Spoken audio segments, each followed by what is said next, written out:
Okay, so let's look at roundabouts now then.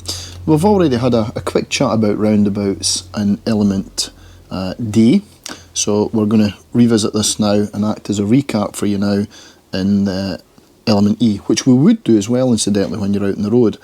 Even though you're a car driver, we'll still go over it simply because the positioning on a motorbike is different and the observations, so we always tend to do a wee recap. If however you've been doing well out on the road, then we might just go straight into the roundabouts, but don't be surprised if we stop and have a wee quick chat about roundabouts first.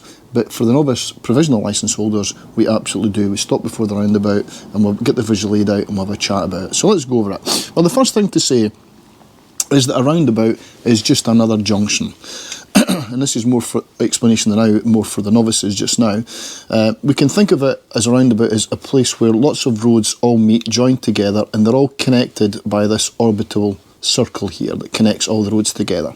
This means that we can enter, go round the roundabout and exit off at different points. Now, everyone tends to know the standard roundabout, which is like this one here. You sort of approach the roundabout and you exit off to the left, ahead and to the right. And that's where you get the directions: take the first road on the left, first exit, follow the road ahead, second exit, straight on, or turn right, third exit. You can also get roundabouts, of course, with additional exits and additional lanes on approach. But remember, this is compulsory basic training and we're trying to keep things fairly basic and fairly simple for you at the moment. So let's look again at the driver's checklist here, and we're going to relate that back to us as motorcyclists. The first thing is we've got to look ahead, identify the roundabout as we do with all hazards.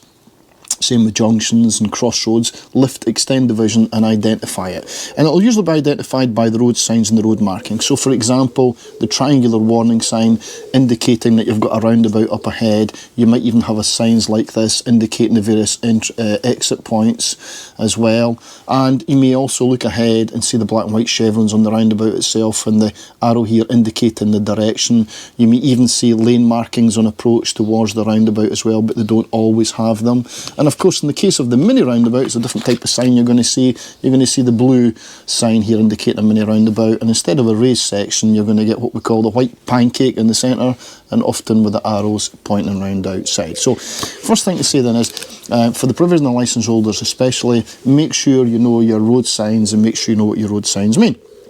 So the first thing to say then on a roundabout for traffic priority is that the vehicles that are already on the roundabout, they have priority over the vehicles that are coming on. So if you're coming up to the roundabout, whilst we should be looking to stop or being prepared to stop, we should also be looking to go. So you should approach every roundabout looking to stop but being prepared to go. What we say is looking for danger but looking for gaps. So always remember then, the vehicles on the roundabout have priority. And if by moving onto the roundabout you cause those vehicles to have to slow down, i.e. come off the gas pedal, slow down, or to brake, even worse still, or worse still, swerve to miss you, then you should never have gone onto that roundabout. So the next thing is observations. Let's talk about observations. As you approach a roundabout, you need to be observing to the right and ahead. You need to be observing to the right to see the traffic flow coming round the roundabout to see if it's safe for you to be able to enter onto the roundabout. You also need to be looking ahead to see what the traffic in front of you are doing. Because remember, if there's traffic in front, you might see it's clear to go, but the traffic in front might not go and they might stop. So don't just look to the right, you need to be looking ahead and ahead and to the right. So you need to be what we call scanning, and that's why it's got here scanning left and right on approach. Now, the avoiding undue hesitancy just means that if it's clear and it's safe to proceed and to go, that is that by moving on, your actions would not cause someone on the roundabout to change or their actions, in other words, you could flow on safely, then don't stop. If you come forward and you stop and someone's behind you and they expect you to go on, there is the chance that they could run into the back of you. So try to avoid being hesitant. But equally, the last thing we want you doing is pulling onto the roundabout in front of someone as well. So, if we look at here now, on the car driver, they're applying their mirror signal manoeuvre routine on approach. Well, we apply our observation signal manoeuvre routine, the same as we taught you for the junction. So exactly the same routine being applied. Now let's suppose you were going to be going left. Very, very simple. you would get yourself into appropriate position. Now, if it's like this, where there are two lanes and there's lane markings, it might indicate left-hand lane for going left and straight on, and the right-hand lane for going right. It might also indicate left-hand lane for going left and straight on, and right-hand lane for going straight on and going right. It might even indicate left-hand lane for left only, and right-hand lane for going straight on and turning right. In other words, you need to look ahead to identify the road signs, the road markings, to make sure you're in the right lane, correct lane. Now, let's suppose that it's like, it's just a single lane on approach, okay, one lane. We would split it into two halves. You're either in the middle of the left-hand half for going left and straight on, or the middle of the right-hand half for going right. Now, we'll be demonstrating this in our practical videos to actually show you that. So let's look at the motorcyclist here that's going left. And again, I've used the same technique where I've used JM Wells's colour file professional here, and I've just sort of drawn the motorbike on the same line that the car would have taken. So let's assume we're going left. Then we would check our mirrors, signal left, get into the appropriate position on approach, reduce the speed. Our speed on approach is determined by what's happening on the roundabout. If it's clear there is not a safe gap and opportunity to flow on, we reduce the speed, trying to create the gap and opportunity to flow onto the roundabout. If, however, that opportunity does not arise, then we'll continue to slow to the point that we would have to, of course, stop. Now, it may well be that you slow down and then a safe gap appears and then you can flow on. So as you're slowing, remember using your brakes properly to downshift your gear so you're in the appropriate gear. This means if a safe gap does come, you're in the correct gear to move on to the roundabout. If, however, a safe gap does not come and you have to stop, remember, make sure you're in the first gear so you're ready to move off. Now, if you've had to stop, again, same as what you would do, I always like to think of a roundabout as basically a left-hand emerge at a junction and take that roundabout and basically straighten it out. What you're doing is you're looking to the right and flowing and just simply making sure that nobody's coming from your right, and by pulling onto the roundabout that you would cause them to slow down, brake or change direction. So once you see the safe gap, move on. And there's the routine for, there's the position, sorry, for going left. Let's suppose you were going straight through the roundabout and from the left-hand lane. Then again, mirrors checked on approach. You don't need to signal this time. Get yourself into the appropriate position depending upon the lane markings and position in the centre of the appropriate lane, or if it's one big lane, split into two halves, remember, and be in the middle of the left-hand half. Again, taking observations on approach to the right and ahead. If you see a clear safe gap to go, then enter onto the roundabout. If there's not a safe clear gap, you're going to have to slow down. If there's still not a safe clear gap, then you're going to have to obviously stop. Again, only move off when it's clear to do so, and if there is a vehicle in front of you, make sure that vehicle moves away safely before you move on. A lot of times we see students looking to the right, the lead vehicle goes to move on and then stops again or stalls, so make sure that vehicle's moved away safely before you go. Notice when the rider here is going straight on, they stay in the left-hand lane all the way through. If you enter on the left, you stay on the left. Now, you've not signalled on approach, but you signal left as soon as you pass the previous exit before the exit you require, which is this point here. That's where you put the left signal on.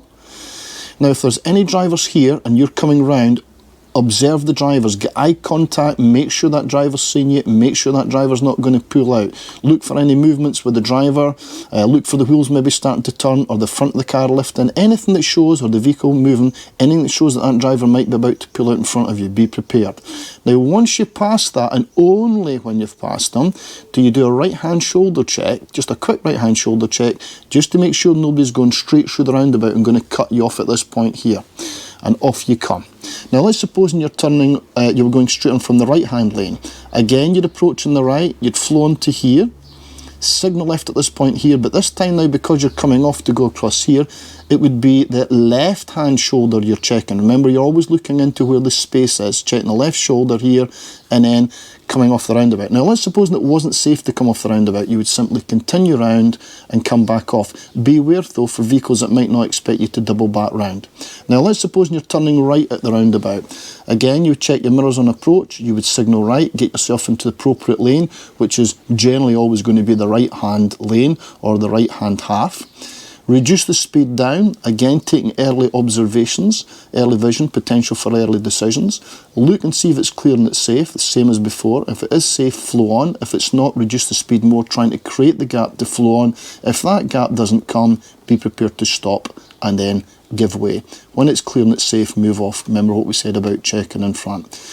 Signalling right, sticking to this inside lane on the way round, signalling right, keep signalling right, and then when you pass the previous exit before the exit required, well in this case the driver, car driver, motorcyclist requires this exit, there's the previous exit, finishes there, pop the left signal on at this point here, look over, and I should have drawn it in, look over the left hand shoulder this time, because you're going to be moving over to the left, so that check your left shoulder, so signal left, check the left shoulder, make sure it's safe, and off you come. If it's not safe, i.e. somebody was pulling out or somebody going around outside, again you would have to continue around the roundabout, look for the safe gap, and then off you come. So there you go. There's the basic procedures then for going left, ahead and right. Okay, I'm now going to look at the mini roundabout. Now the difference with the mini roundabout, as you can see here, is first of all, as I've already mentioned, different sign, and the fact that all the cars are very close together, or the vehicles are close together, because of course it could be cars, lorries, buses, motorcyclists. Now, a lot of people think that the mini roundabout is going to be easier, but in fact it can be more difficult because everyone's so close together. Now, the difference here with the mini roundabout is, one, because the vehicles are so close to you, watch. Give yourself time, and not everyone goes round the white paint. Some people drive right over the top of the white paint, so watch for that as well. Now, when you're going left or straight ahead or right at the mini roundabout, because it's a single lane, we usually advise that you position more centrally within your lane, claim the lane. Let's suppose you were turning right and you moved to where the red car is. A car could come up the side of you and put their car very close to your legs. Now, we don't want that. Remember, we said the safety bubble. Plus, if you go on, you then have to swing to the left to get round the roundabout, and you could swing into their path if they were going straight on. That's why, if it's a single lane on approach, we usually advise that you claim the lane for going left, straight on and right, just for that reason. But your instructor will help you this. But do watch for people doing this. A large lorry there quite clearly can't negotiate the roundabout without going over it, but some car drivers just drive straight over the top and take a speed advantage by doing it, so do watch out for that. But we will also cover mini roundabouts as well. Now, just as a wee finishing point on roundabouts, do watch out for people giving wrong signals, misleading signals, being in the wrong lane, cutting across lanes. Roundabouts, without a doubt, is probably one of the worst junctions that I see being handled in terms of road positioning, lane positioning, signalling and observations. People pulling out in front of it, roundabouts, who should give way to you that don't, etc, etc. So roundabouts where there could be danger. There can also be danger, particularly to the motorcyclists, where the surface can be polished, it can be worn, there could be diesel, slippage onto the road, etc. So always be very, very careful at roundabouts. They can be very dangerous. So let's go and do some demonstrations now. Okay, well, we've just given you the explanation of the theory of roundabouts, and what we've done now is bring you up to a roundabout here that's quite a quiet roundabout. As you can see, it's got the classic layout for going left, straight on, and for turning right. So this is a classic roundabout, and this is the one that I'm now going to demonstrate the left-hand turn, the straight ahead for going straight ahead, and also the right hand turn, and we'll show it on this roundabout. Now this roundabout is quite quiet, so I'll probably be able to flow on without having to stop to give way to anyone, but my plan is to then give a demonstration on a busier roundabout so you can see when I've got to make other decisions when there's other traffic coming. Okay, so let's have a look at this one now then. Okay, so at the roundabout we're going to go left, first exit. So you'll see I'm checking both my mirrors. I'm signalling left. The left-hand lane here is marked for going left and straight on, although it's a little bit worn. I'm looking to the right, I'm looking across the roundabout. Nobody's coming, I'm still looking to the right, and I'm now going to just go round to the left, and that's it. Had there been somebody coming, I would have to be prepared to stop and give way to them. Now we're going to demonstrate straight ahead next. Okay, so we're going straight on at the roundabout this time. There's no lanes on approach this time, so we split it into two halves, left and right. Now this time, because we're going straight on, we're going the left hand half. So I've checked my mirrors, I'm not signalling, I'm looking to the right, a little bit restricted vision with the hedge, so make sure it's safe. There it is, safe, on a go. Keep to the left hand side, look to left, signal left now, and then just check my right hand shoulder there to make sure that nobody was going to come straight through and bump into me. We'll show you how to turn right next. Okay, so we're turning right at the roundabout. So I've checked my mirrors, signalling right, checking my right shoulder, and then of course I'd be moving over to the right hand half. Looking to the right, looking across the roundabout, looking to the right, nothing there, it's clear, on a go, round the roundabout, keeping to the inside, check my mirrors, signal left now, check the left shoulder, see that it's safe, and then off we come. So let's now demonstrate through a few roundabouts now, just to put all that together. Now I'm going to go straight on at this first roundabout, so checking my mirrors, position in the middle of the left hand half, slowing down, see a blue car on my left there, looking to the right, there's nobody coming from there, nobody across there, keeping to the left hand side, signal left now, check my right shoulder, make sure it's safe, it is, and off we come. Again, I'm going to demonstrate exactly the same on the next roundabout, checking my mirrors, positioning to the left hand half, splitting it in two halves, looking to the right, we know there's nobody going to come from the right, it's dead end here, keeping in that left hand half in this case, signal left now, check my right hand shoulder, it's safe, off we come.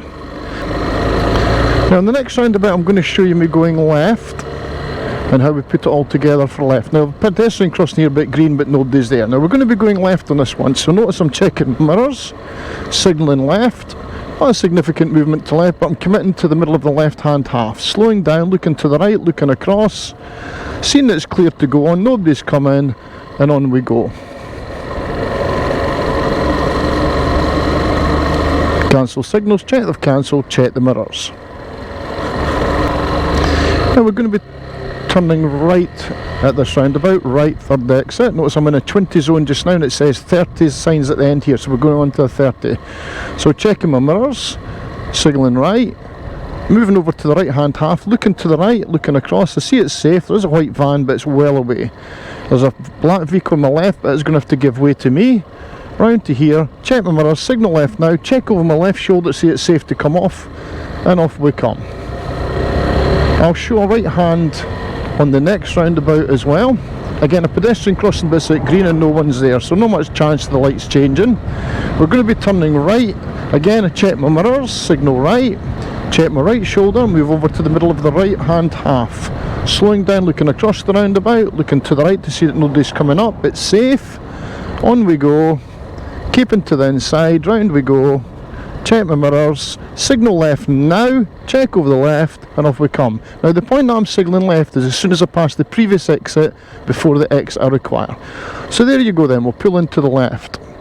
Okay, so what I've done so far is I've then demonstrated to you how to go. I've demonstrated how we go left, how we go straight on, and how we go right. Now that was quite quiet, those roundabouts, so there wasn't a lot of traffic coming. What we're going to do on the next demonstration is take you to an area where it's going to be a bit busier, there's going to be more traffic flow, and you're going to see me have to consider the actions of other drivers a bit more. We might even film the roundabout and film vehicles coming round it as well for you, just to add a bit more value. So let's look at the next roundabout. Okay, so continuing with the theme then on roundabouts, I've now brought you back down to the one here at 4th Avenue in Kirkcaldy. And if Lewis scans from left to right, you'll see that this is a busier roundabout now. And we often come here with our students and stand at this very railing here and we watch the cars that are coming along from the right, that are going left, and cars that are going straight on, and the cars that are going right. Just to see that they're using their MSM PSL. Remember, on a car it's mirror signal manoeuvre, on a motorcycle it's observation signal manoeuvre. Just to see they're using their MSM PSL routine correctly. Are they positioning correctly on approach to the roundabout? Are they giving the correct signals? Are they taking up, as I say, the correct position on approach? Are they giving way when they should? Watch the black car here, for example. The black car here didn't have any signal on approach, so that would suggest they're going straight on. On the left hand side, should signal now. There you go, perfect. And then should come off. There you go, I picked somebody that was really good there. We don't often get that one. Where's this person going? If they're going towards us, they really should have had the left hand signal on in the white car there. So, and this car signalling right came from the other side there, so it should signal left now, the blue car, and it should start moving over. Now the car's moved over, but you'll notice the signal was on very late, and that's the sort of thing that we're talking about. People in wrong lanes giving wrong signals. So what I'm going to do now is I'm now going to give a demonstration from here dealing with more traffic. So let's go and have a shot at that one now. Okay then, so we're at that roundabout where we're going to show you me tackling it at different angles from the left, straight on, and the right. So the first thing we're going to do is we're going to demonstrate the left hand, and if you look up to the right there, Lewis, you'll see that's the roundabout there. Now I'm going to go left at that roundabout. So having a check here to see that it's safe, I'm going to make sure that Lewis can get out with me, so look for a gap big enough in this case for Lewis to come with me. There we go. Once that car turns, check, safe to go, Lewis will follow me. I'm going to do it slower on approach, check the mirrors, signal left. We check in my left there, my left mirror left, in the left hand half as I come up, looking to the right, looking ahead, looking to the right, and it's safe for me to go, I'm going to go. There we go. Change up, and that's it, away to the left. So the first one, pretty simple there, nobody was coming, not a problem for me at all.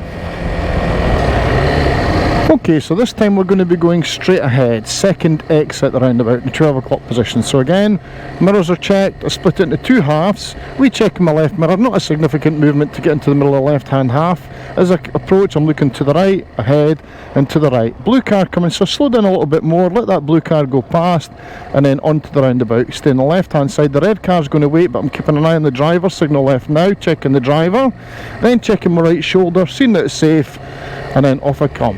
And there's how we do the straight on. Now I've got a pedestrian crossing up ahead, I've got parked cars here, check my right mirror, right shoulder, moving out in good time for them.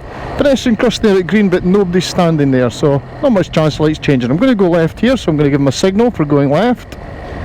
Check my left mirror, and then I go around the corner. Got a car coming towards me. This is what we call sort of meeting and obstruction, so I'm just reducing my speed as I go through the gap there with the car coming towards me. Take the next road on the left here, mirrors are checked, signal left, check my left shoulder to make sure it's safe for moving over. Got a hedge here, so I've got to watch my speed as I go in, I don't know what's round the corner. There we go, cancel the signals, check they've cancelled, check my mirrors.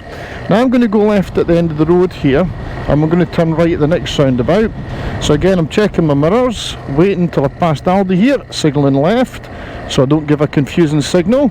Reducing the speed down in the left hand lane. I've got to watch here, there's a pedestrian crossing but it's at green. Checking, seeing that it's safe, out I come, the lights are still at green. Now I'm going to turn right this time, so mirrors, signal right, move over to the right hand side, and you'll notice there is a lane for going right. There's a safe gap, I'll get on. Staying to the inside lane. Round we go, check my mirrors, watching the white car on the left here, signal left now, check my left shoulder to make sure the white car's staying there, it's safe, and off we come. So I was pretty lucky there that the way I timed it as I approached the roundabout, most times I was able to flow on. Now let's look at a mini roundabout this time. I'm going to go right at this mini roundabout, so I've checked my mirrors, signalling right. I'm not moving over to the right so much here, I'm taking more of the lane, just moving slightly to the right. Reducing the speed down because I can't see very much. Don't know where these cars are going at the moment, and although that driver's signalling left, I can't be sure, so I'm just waiting till I see the wheels turn. There's the wheels turning now, it's safe. Don't know where that biker's going though, so I'm just going to delay. Oh, it was going left, and you'll see that's a nice pair of trousers he's got on protecting his legs there. So this again, the signals, the driver's signalling left, but I can't be sure where that driver's going. It's too close for me to pull out. This driver's going straight on, this one's going left. Looks like I've got enough of a gap to go in now. Now I'm going to go. Round we go, signal left, look to left, and off I come. Lewis didn't come with me. He didn't get a chance to get away.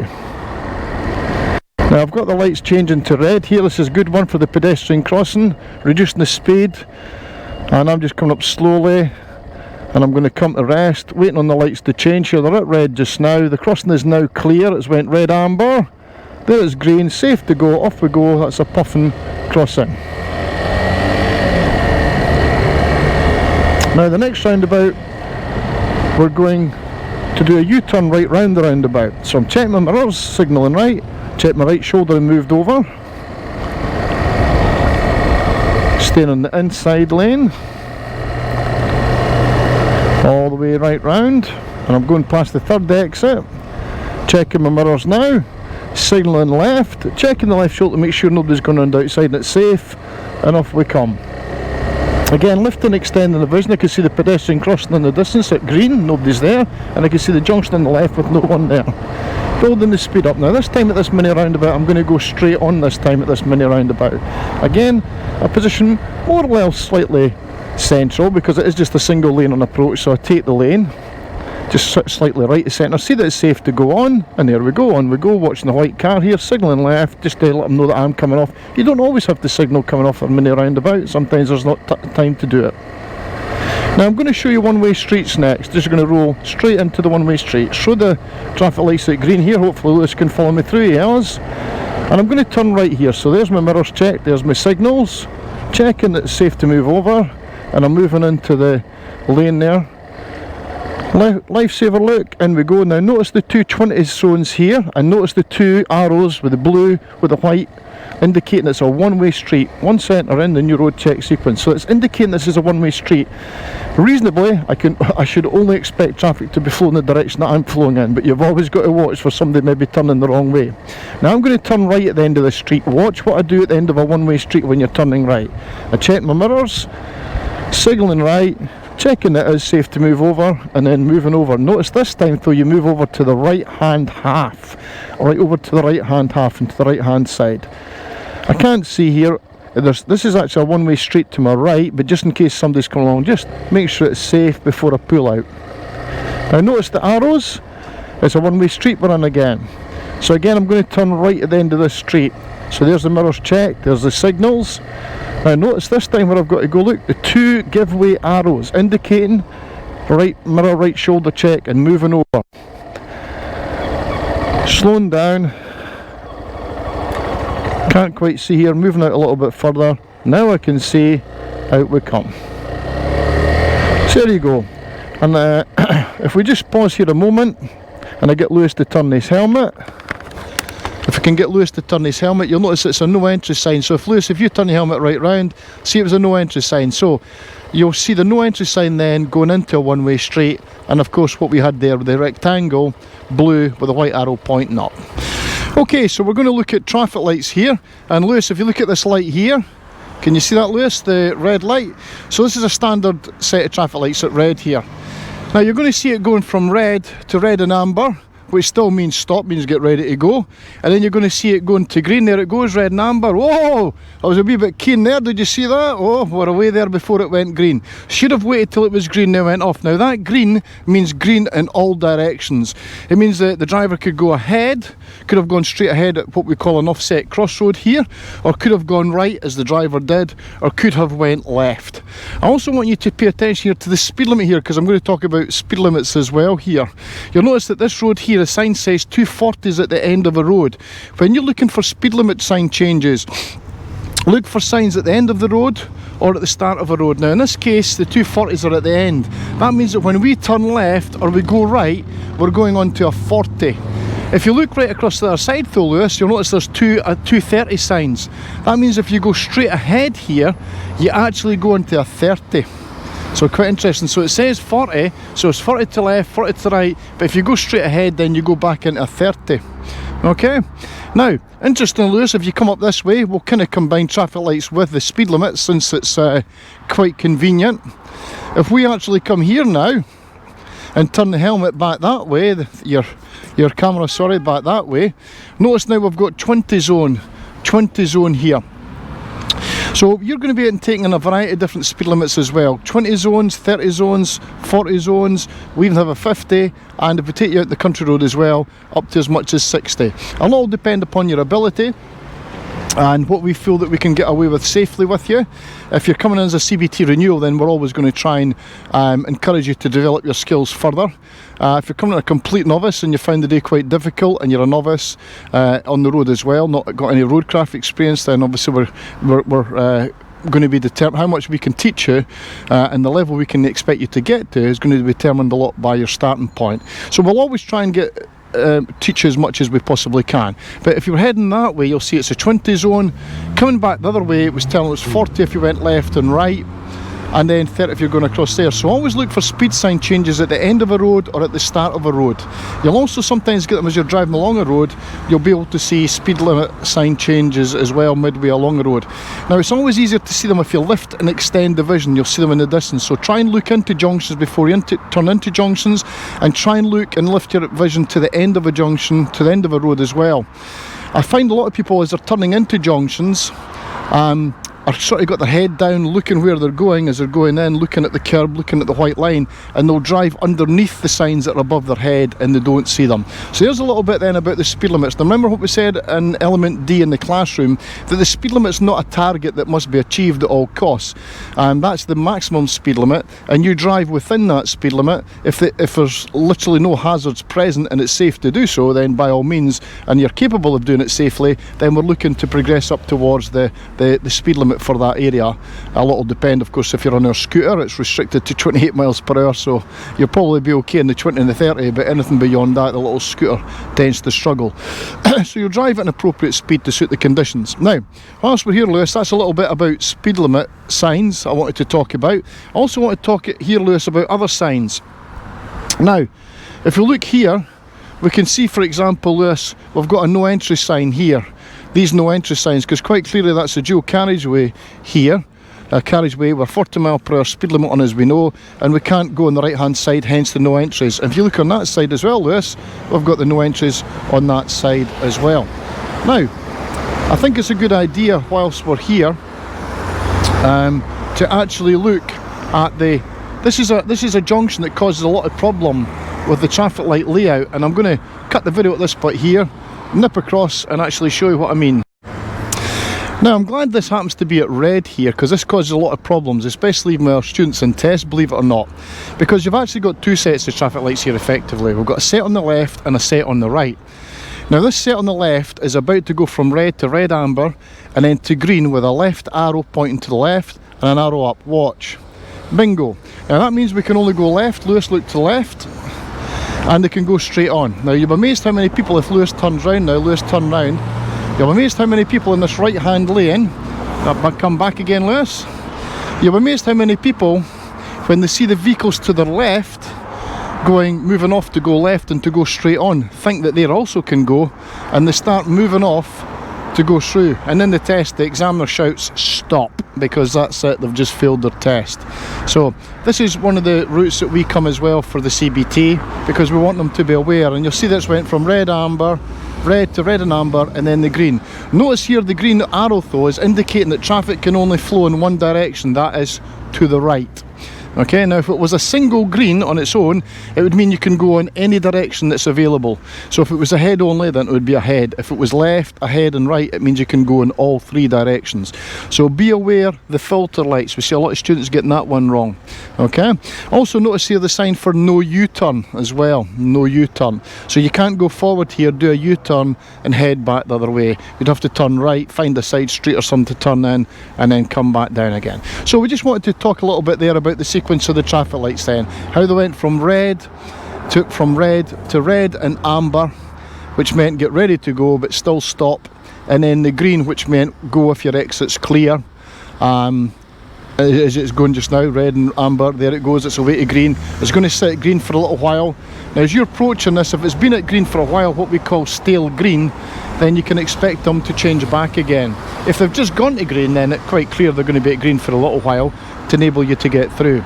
Now from green, they're going to go from green back to amber and then back to red. And remember what we said about the pedestrian crossings as well, in the sense that if you're that close that to try and stop with endanger yourself or traffic behind, then you would continue through, but under no circumstances do you run through a red light. And look, there it goes in amber. If you've still got time to go through safely, you would go through before it went to red.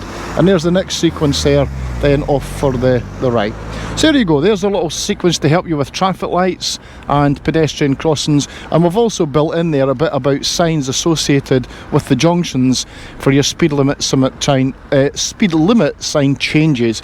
And when you start off the CBT, we'll start you off on 20 mile per hour zones to begin with, then we'll progress on to 30s, then we'll progress on to the 40s and on to the 50s, and eventually, depending on your ability and whether or not you're going to direct access, for example, we would then, or if you're CBT renewal, we would look to take you on to more challenging and faster roads as well. But again, always within what we know you're capable of. Okay, so there you go. Let's look at the next skill.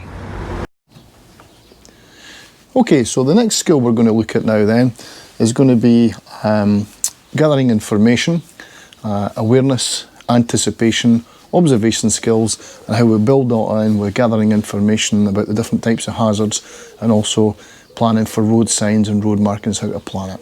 Now, this is one that I'd done previously for one of my advanced presentations that I did, but it's actually very relevant even for CBT.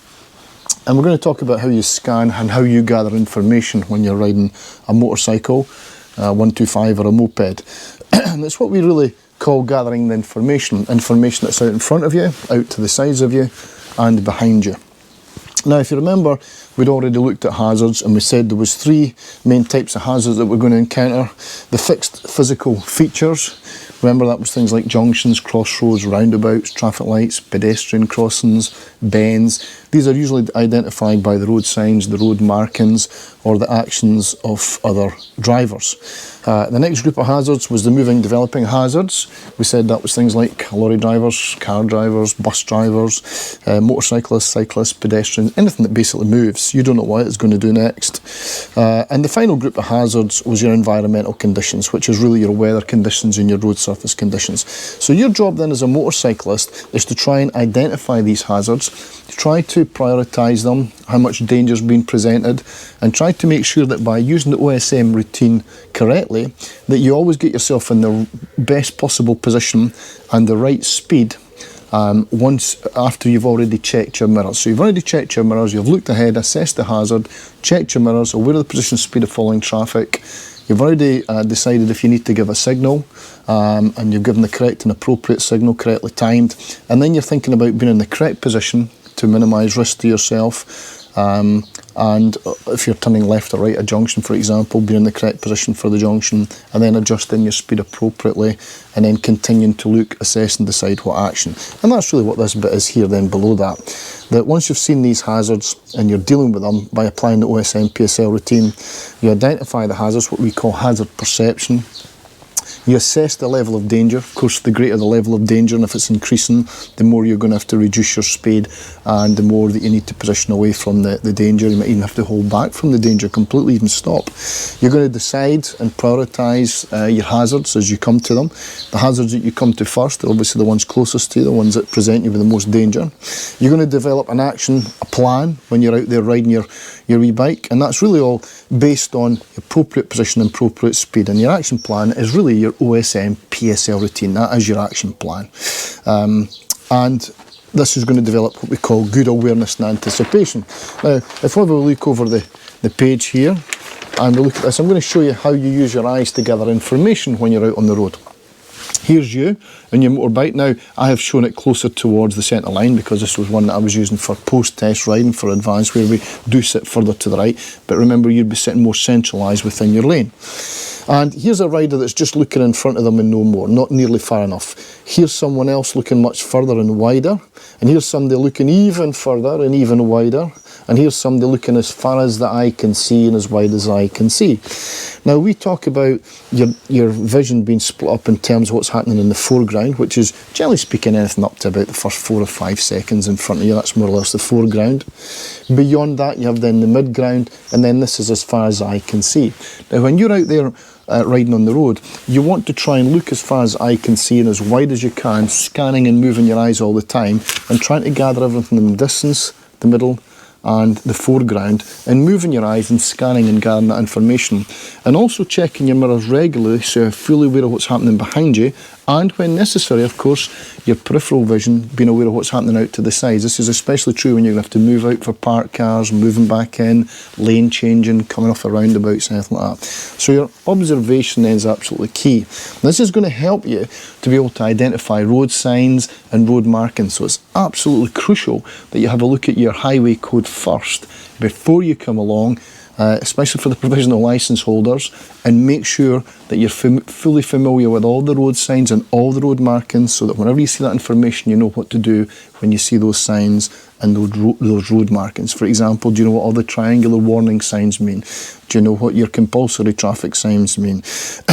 Or your giveways and stops that we've already mentioned, but there's several other ones you're going to come across: traffic lights, pedestrian crossings, lane markings. Do you know what all the centre lines mean, for example? Do you know the difference between a hazard line and a normal centre line? So I'm not going to sit here preaching to you all the different signs, but I do say you must look at your highway code, make sure you're familiar with those road signs so you're not going to be taken by surprise, because that's going to help you enormously when you're out there. And your ability to observe and see is going to help you to identify all the road signs, the road markings, and to identify those potential hazards that we mentioned earlier, nice and early. A hazard that's seen early is a hazard you're beginning to plan with early. So let's go and have a look at awareness and anticipation next, and road signs and road markings. Okay, well, let's talk about hazards when you're driving around about the town there. Like this lady just now, she's trying to come in with her car, but the vehicle along here was doing a what looks like reversing into a driveway, so the lady held back. When we take you out down the route that we're going to drive round, you're going to face various hazards. Now remember what a hazard is. A hazard is anything that puts you potentially at danger. It could cause you to have to slow down, brake or change direction. So the first group of hazards we'll be talking about will be the fixed physical features such as junctions, crossroads, roundabouts, traffic lights, bends, etc. Usually identified by road signs, road markings, actions of other drivers. The next group of hazards will be the moving, developing hazards such as motorists, lorry drivers, bus drivers, cyclists, pedestrians, motorcyclists, animals. And the final group of hazards will be the environmental and weather conditions and road surface conditions. So when we're riding out on the road then, we want you to take that into account at all times. And when you see me riding round about on the motorcycle, I'll be maybe talking about some of these hazards and how I'm dealing with them. So your job then when you're out on the motorcycle is to look out for these hazards and to drive at an appropriate speed. Now, speed limits is something as well that we've mentioned on this video as well, where we'll talk about the different speed limits and the fact that we say that they're not a target to be achieved at all costs. You drive at the speed that's appropriate for the level of danger that's there as well. Now let's talk a little bit about clearances as well. And again, this is something that I'll do on the video and I'll talk about when I'm in the video as well. Safe following distances, we already mentioned it. The 2-second following distance, remember, in the wet, that's the minimum distance. You wait till the vehicle in front passes a point, remember? And we said only a fool breaks the 2-second rule. If you're still seeing it when you pass that point, you're too close. Or another way of looking at it is a metre for every mile per hour. So if you're doing 20 mile per hour, you'll need 20 metres, 30 mile per hour, 30 metres. If it's a wet road, you should double that. So there's your safe following distances. Other distances to consider when you're passing parked vehicles, give at least a door's length. If you can give more room safely, then by all means give it, but watch that you're not causing a problem for oncoming traffic or that you're causing confusion to following traffic. If you had to go through a gap that was less than a door's length, remember you'll need to reduce your speed down to an appropriate speed. And if the gap's just too small at all, ask yourself, is it better just to hold back? And is it safer just to hold back rather than squeezing through the gap? Other gaps that we should, clearances that we should talk about. If we turn around here, Lewis, the cars are all stopping here at the lights.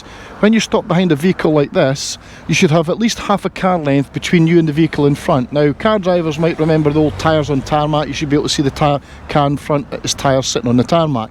On a motorbike, we don't work on that principle. We work on the principle of roughly half a car length between you and the vehicle in front. So if it broke down, you could ride round it. If somebody tapped you from behind, they're not going to knock you into it. If the vehicle rolls back, you've got time for them to brake and stop before they hit you, and you're not sitting there soaking in all the fumes out their exhaust pipe as well.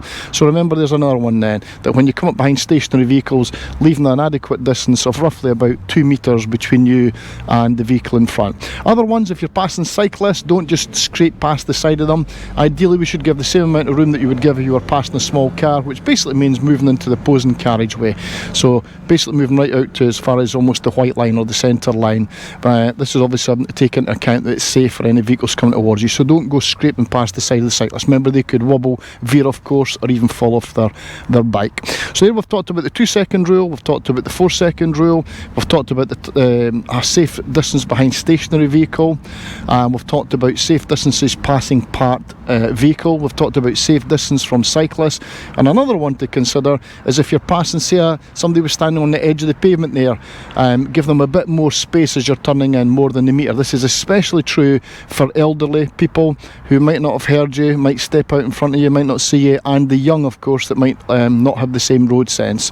Now we say we should consider giving a short sharp blast on the horn. I prefer a more defensive approach where I tend to slow down, give them a bit more room. I'm not really too keen going blasting horns at people. It can sometimes cause more problem, but if you really felt that somebody needed a short sharp blast on the horn to prevent an incident or an accident, then by all means that's something that you've got to then consider, but use it wisely is what I'm trying to say. Don't think that by pressing the horn that gives you a right to just press on regardless. So here we go then. A little talk then about safe clearances. Other one is on the motorbike, Lewis, if we just turn round here, always remember the rear of that motorcycle is not protected from behind if somebody runs into the back of us. Remember, we don't have any safety cage round about us, so our legs are exposed, and we're also exposed, as you can see, to the front of the motorcycle as well. So I always try and work on safety bubbles. That is a safety bubble in front of me, safe bubble out to the sides of me, and a safe bubble behind me on a motorcycle. Okay, well, let's go and look at another skill next. Okay, so the next skill we're going to look at is how we handle gradients. Now you've got to remember these are little 125cc motorcycles, only producing, as I say, about 10-11 horsepower. So not a lot of power, it's about the equivalent of 2 lawnmower engines literally strapped together. Now we will be getting you to go up steeper hills and down descents, and all we really want you to do is, when you recognise that the steeper hills come in, do be prepared to drop a gear or to select a lower gear on approach, so the bike has the performance, the power to be able to pull you up the hill with a lower gear. Now if you are going up a hill and you feel you're twisting the throttle open and the little motorcycle struggling to pull you up, it's basically telling you that it wants you to drop to a lower gear. But you'll know that because the engine revs will begin to fall and it's going to let you know that you need to drop the gear. But it's always good if you anticipate that and you drop the gear before the bike starts to die on the hill. Now the same's true when you're going down a hill. If you select a lower gear, you're going to get more engine braking, and it means that when you do close the throttle, the bike's going to naturally want to kind of hold itself back. So basically what we're saying is, on the little bikes, be prepared to select a lower gear for both uphill and downhill to help you with those gradients. We'll also be stopping on slopes as well. Now the good thing about our yard having a wee slope on it is that you've got the basic idea and concept of moving off on a little slope, but we will then start taking you to considerably steeper. I would say considerably steeper, not ridiculously steep, but certainly the sort of slope that if you let go of the back brake it would want to roll backwards, and we'll get you to be able to do uphill and downhill starts as well. So we want you to get comfortable with gradients. This is not Holland, you're not going to be driving on the level all the time. We want you to understand you need to use the gearbox effectively for uphill, downhill, and also the effects of moving off from a rest uphill and downhill. Now just to give you an idea, the car drivers could work this one out. If I was moving off to go up this hill here, for example, I would give a little bit more revs than normal, ease the clutch out to the biting point, I'd be holding it on the back brake, I'd ease the clutch out to the biting point till the bike feels like it wants to pull, I'd ease the back brake off slowly, and that's really the secret, is easing the back brake off slowly, because it feels like it wants to roll back, then you've not let the clutch out far enough to engage quite enough. You want biting point and that little bit extra, so that when you ease the back brake off, the bike should feel like it's momentarily held on the hill with the clutch. And then a final observational check, and then maybe, if necessary, a little bit more increase of the gas, and then just ease the clutch out, just enough to get the drive, which we've said before is about the thickness of a pound coin. Just enough to get that drive for the bike to start moving off. You might need a little bit more on the clutch, a little bit further out to generate that bit more drive, but you certainly don't want to let out too far too quick, or again the motorcycle is just going to simply stall on the hill. And likewise, you don't want to take your foot off the back brake before the bike begins to engage, the clutch begins to hold you. So you want to literally hold it on the hill momentarily. Now a little scooter driver is much easier for you. You just basically hold the brakes on, put a little rev on it, and then as soon as you ease off the brake, it'll hold itself on the hill. And once you've done your observations and you twist the throttle a bit more, the centrifugal clutch will kick in, and it'll start to lift, and away it will go. Alright, so there you go, a little bit on how we deal with gradients. Let's look at the next skill now. Okay, well this is going to be the final part of the element E on road. So far we've looked at junctions, T-junctions, emerging turning in, we've looked at crossroads, we've looked at roundabouts, including mini roundabouts, we've looked at traffic lights, pedestrian crossings, we've looked at emergency stop and U-turn, we've looked at town driving, including obstructions and how we deal with parked cars. Also remember that any cars that's on your side of the road, you have to give way to the oncoming traffic. Likewise, if the cars are on their side, they should give way to you. If there's cars on both sides, then no one has priority as such. And the basic principle of a meet situation is that if you arrive there first and it's safe for you to go through, you'll go through. If they arrive first and it's safe for them to go through, they'll go through. Now in some situations, because it's a motorbike you've got when there's parked cars, where a driver might have had to hold back if the parked car was on their side because there's not enough room, one of the advantages of having the motorcycle is that are narrower, and we can go through the sort of gaps even with oncoming traffic and parked vehicles that other cars might not be able to go through. But that does not mean to say that we go squeezing through ridiculously tight gaps. Typically anything below the metre on either side, we've got to be more cautious, get the speeds down. We used to have an old principle that if you had a metre either side of you, a metre past parked cars, you could be just under the 30. If you had an old money 2 feet, which was about 60 about 60 centimetres, it was just under 20, and the idea was that if it was about 30 centimetres, it was about just under 10 mile per hour. I don't like using those kind of speeds, but it does at least express the fact that as a gap narrows, there is increasing danger and the slower you have to go. But there is a point at which you would not go through the gap, it's just too dangerous and you would wait. So just wanted to add that little bit in before I talk about bends. So we've covered everything. We've also looked at gradients, uphill, downhill as well. We looked at one-way streets as well. So pretty much we've covered all the things that we're going to cover on a CBT. We don't take you out on a dual carriageway on a CBT. That's not really necessary for the CBT. But we will take you out and we will do bends. Now we tend to use this road, Lewis, if you flick round the off the 2 road, the B925. Now again, depending upon your ability, those with more experience, CBT renewals, those that maybe ridden bikes before, certainly going on to do direct access, then we're all about developing your on-road. So we try and achieve as much as we can on the road with you, and we want to develop your skills. So the basics, and this is very much the basics, at direct access we would teach you more, but for the CBT we're just going to keep this very, very simple now.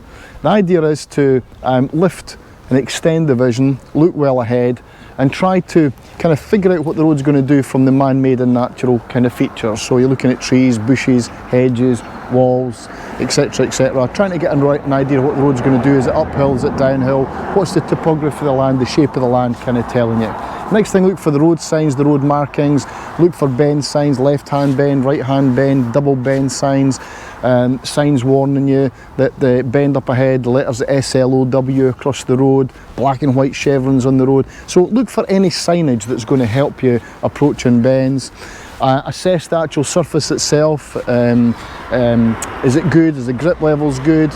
Remember, if it's a wet surface, it's not going to be as grippy. If there's any loose grit, gravel, mud, dirt, so always be assessing the surface. And if a Lewis scans here, you'll see that this is a very nice surface on this road. So you should always be assessing the road surface on approach as well.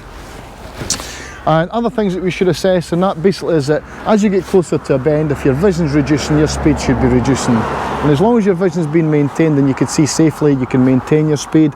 And if your vision's beginning to open up and extend and you're coming off the bend or coming through the bend, then you can begin to build up your speed as you exit the bend if it's safe to do that as well. So there's the basics then. Our basic principle of application of the OSM PSL routine when it comes to bends is that when you do look ahead and you identify the bend, if Lewis turns round, we can, as you can see, identify the bend as Lewis is looking here by seeing the dotted white line curving round to the right, the curb on the left curving round to the right. In this case, the tree line, the bushes, the hedges, all indicates that that road goes round to the right. So in other words, you're going to be sort of looking ahead, trying to get an idea, is this road going to the left, is it going to the right, where's the road actually going? And then you're going to apply the OSM PSL routine. So you'll check your mirrors so you can record the position, speed of following traffic. You would consider giving a signal, which in this case might be your brake light, to let people know that you're maybe slowing down for the bend. And obviously the tighter the bend is, the more severe the bend looks, then the slower you're going to go, and generally the more signs associated with that bend. So once you've given that signal, the brake light for example, you're going to be in the appropriate position. Remember what we said, a right hand bend, a little bit more to the left than normal. Without riding in the gutter of course, and this helps to extend your vision through the bend. If it's a left-hand bend though, unlike post-test training where we encourage people if it's safe to do it, and moving out towards the centre line to increase view, we don't do that on the L test. We have a more central approach providing it's safe to do it. It's considered that what you gain and potentially by being closer to the centre line and forward vision is at the risk of potentially running wide or somebody hitting you coming another way. So we want to see in the normal road position when you're going around left-hand bends. Remember what we said, the normal road position is more or less centre of your lane. So there's your position on approach. Once you're in the correct position, speed, you should always approach every bend at a speed that allows you to enter it, pass through it and exit safely, being able to stop within the distance you could see to be clear. Now if you do have to do any braking at all on approach, your brake should be applied, as we said before, in the correct order, front before rear. If it's a damp road, remember more even braking. If it's a dry road, you'd be using more of the front than the rear. But your braking should be completed fully before you begin to lean to enter the bend. You don't brake as you go into the bend. And any gear changes that you need to do, if you've had to slow down, your appropriate gear selected as well. Now in some cases, simply rolling back the throttle, allowing the engine brake to slow the bike down is going to be enough. Now, simple, we're keeping this simple for you. If it's a right-handed bend that you need to go around, simply lean your body to the right, and this will help you to make the bike go to the right. If you lean to the left, the bike will naturally want to go to left. So all you need to do is lean the bike in. Now, when we go to do your direct access, we'll teach you a bit more than that. And certainly if you come back to post-test training, I'll teach you a lot more than that. But that's the basics of all you need to know really for the CBT. Just lean your body in to the bend, and that'll help you go around the bend. Now once you go into the bend and you lean around the bend, if you felt you weren't leaning enough and you need to lean a little bit more to tighten the bend up a bit more, just lean your body a bit more.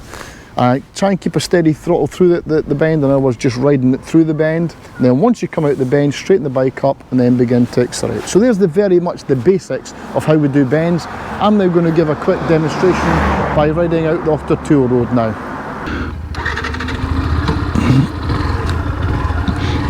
Okay, so here we are getting ready to move off, doing all my checks, making sure it's safe.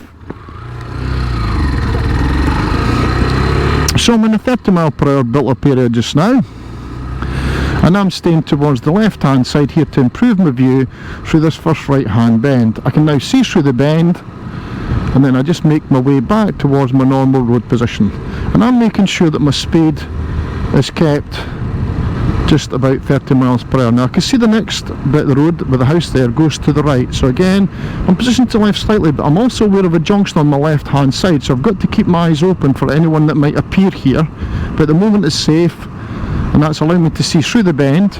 Now the next bend is a left hand bend here, but what I'm doing is I'm keeping a more central position. You'll notice I'm not going away out to the white line. This is not where you would want to be. Yes, for advanced rider training it improves my vision, but not for the L test. We're in the middle position here.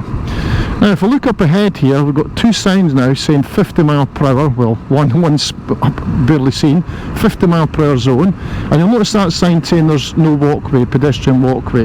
Now I can see the next bend is going to the left, so what I'm doing is I'm moving back to a central position here, and I'm building up the speed now.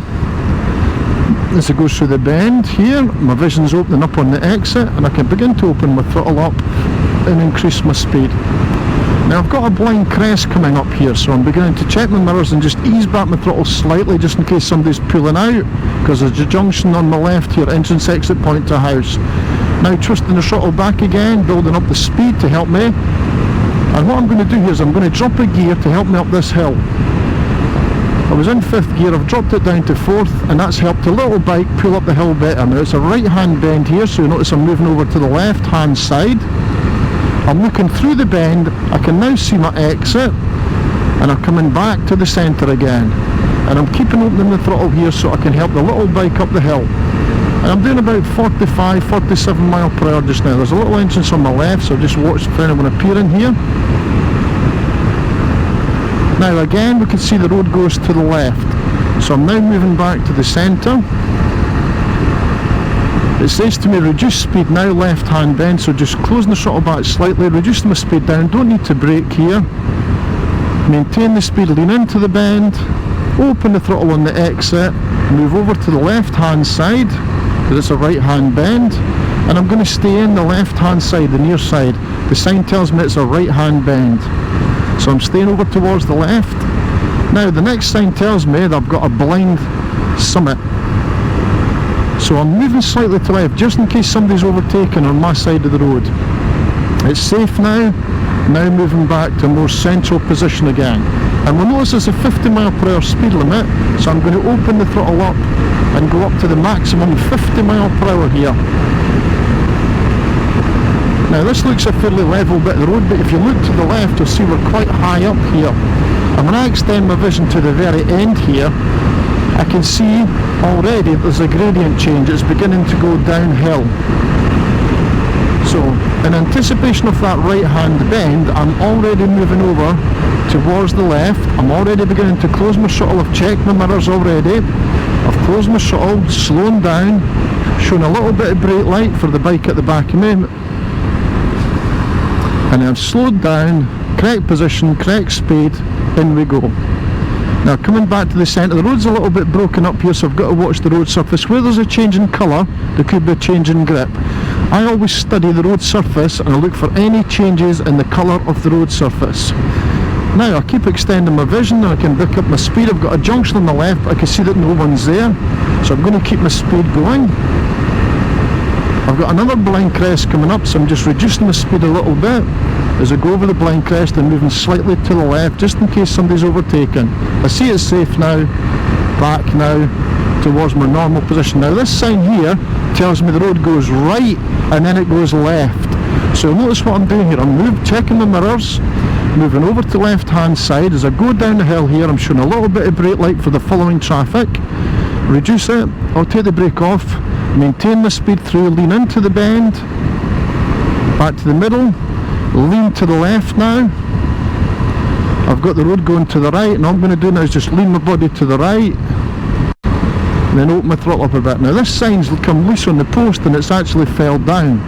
As I go over the blind crest here, I'm moving back to a central position, looking across the bend, and I can see the village up ahead of Octortool.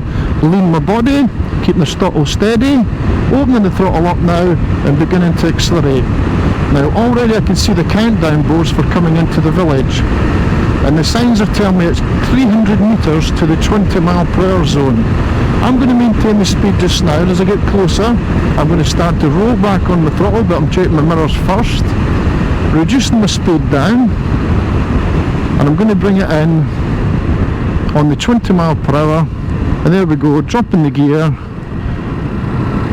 and that's us down to 20 mile per hour now for entering into 20 mile per hour zone. And that's it. That's us done a little bit on bends, and you're going to get all that when you come on the course. So everything that you've seen me do, all of that is going to be covered when you go out onto the road. And I'm just going to pull into the left here.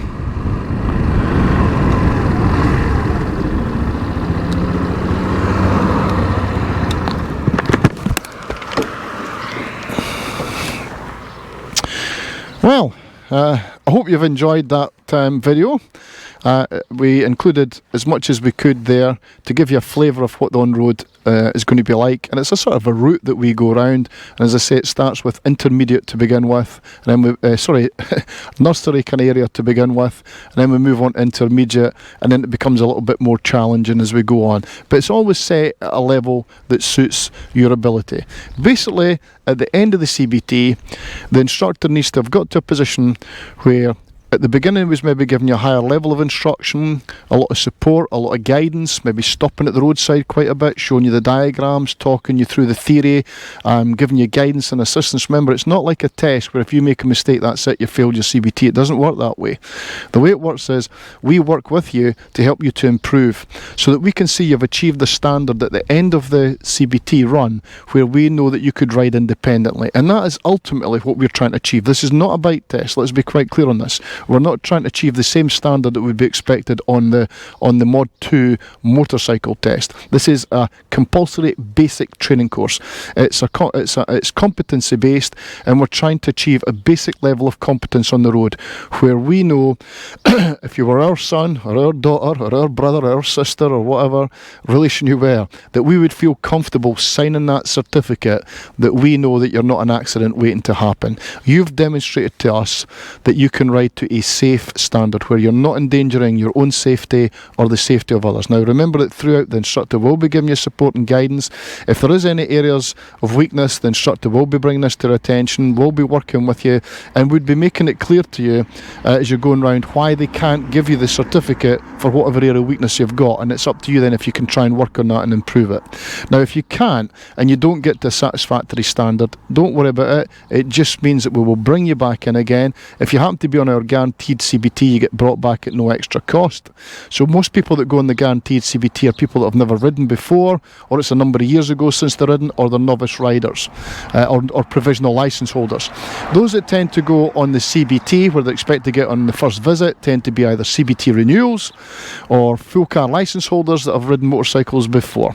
There you go.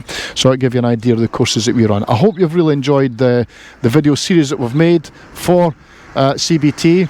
If you look at those in order from A to B to C and all three parts of C and D and E, and you've gone through the whole lot, I can assure you, and it'll take you, with the number of hours it's taken for us to put this together, it takes us about a week to book someone in for a CBT. You probably need about an hour every night or every day looking at these videos to work your way through them. But I'm telling you now, that will be time absolutely so well spent. It's going to help you enormously when you come in for your CBT, and if you are going on to do your direct access, again, it's going to help you hugely. So please don't feel that you're wasting your time. We don't only have these CBT videos, we're also making direct access videos for the Module 1, Module 2, and we've already made a 31 video series for post-test advanced rider training, or what I call rider skills development as well. So there's a full array of videos there. My plan is also to make track videos as well, because I was multiple Scottish champion racing motorbikes, and I think it would be a great thing to pass on some track knowledge and track skills as well. So I hope you've enjoyed the series.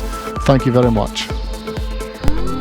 Well, with Lewis's suggestion, he said that we should put together the whole lot for you. So we're actually going to do an Element E Part 3, where we're going to ride round the whole route, and I'm going to give a commentary as I ride roundabout, putting all of this together, and hopefully that'll help you as well, because you'll also get an idea and you'll see the route that we're going to use as well when you come to do your CBT. And as I say, by riding around the route, it gives us an opportunity to give a full commentary on everything that we're actually doing and putting the whole lot together. So let's look forward to that one in the next video.